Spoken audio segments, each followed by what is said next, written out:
What was it like to compete in this era where it was amateur? You can't take money. I mean, what's your incentive to continue to compete knowing that there's no financial end game for you in any way? Um, well, you know, because there wasn't any, my motive wasn't, money. I was to be the best in the world, and that's what I learned when I was a ninth grader in high school, listening to Terry McCann. He says it's really great to stand up on the podium and know that you're the best in the world, and I thought that was a great goal. Um, it was tough.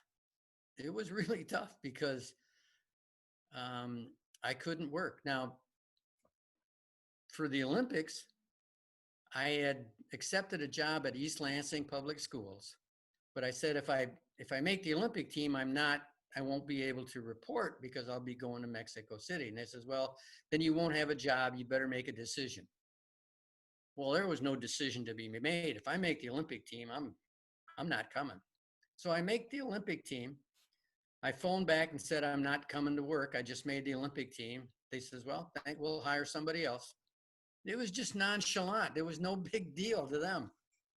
Well, after I stepped off the podium and I got a phone call the next day and said that East Lansing was holding the job for me. So I came home on a Friday, started work on Monday. There was no parade, no fanfare, nothing. Just go to work. And I wasn't making it very much money. I think my starting pay that year was like $5,000. For the Then for the for year. the year, Okay. for the year, and you know, so the next event was the World Championships in Argentina, 4 months away. So I left that, and we, I had to fly to New York to try out for the team. I had 2 matches on Friday night and 7 matches on Saturday to make the team. On Sunday, I flew back to Michigan to go to work for the week. I come back, and then on Friday, I fly back to New York. I missed the team plane going to Argentina. They left my tickets at the ticket counter. I pick up my tickets and I fly all by myself.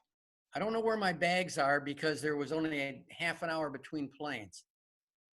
I get on the plane to go to Argentina, which is, 15, 20,000 miles away.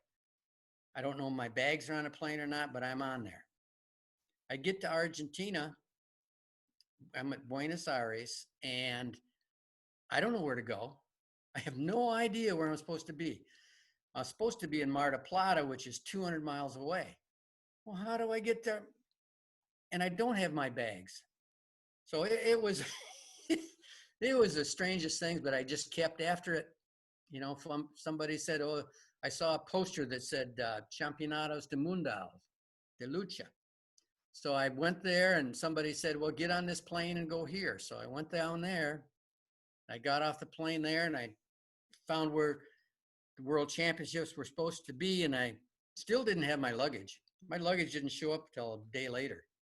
So, and then I went to the World Championships. Now, today's people, they wouldn't put up with that. I'm not going to go if it's not there. I'm not going to work if you don't get that. So, I had to go back. Everybody else stayed in training. I had to go back to work. But Don, that just leads to a deeper question. I just can't conceptualize this.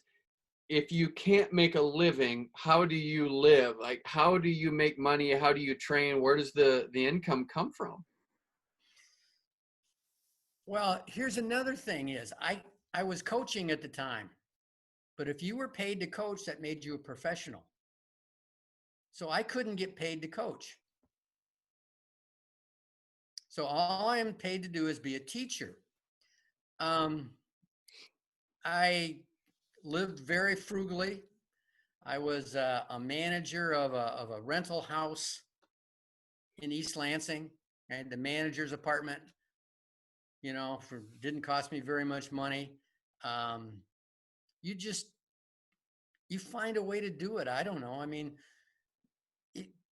it was not that big a deal for me. It was kind of like I just didn't have any money, so you didn't do anything. Now, the good news I had was that I was affiliated with one of the best clubs in the country, which was the Mayor Daley Youth Foundation out of Chicago. They paid my way to these different facilities.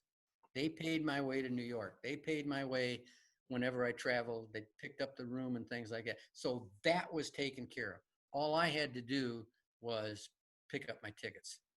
Now, Mayor Daley was run by Werner Holzer, and Bill Wick was part of it. Ken Kraft, a legend in wrestling, uh, he's still around, and so that was okay. If I hadn't had them, I would have been driving a car, which is what people did. You got in a car and you drove across country. Thought nothing of it.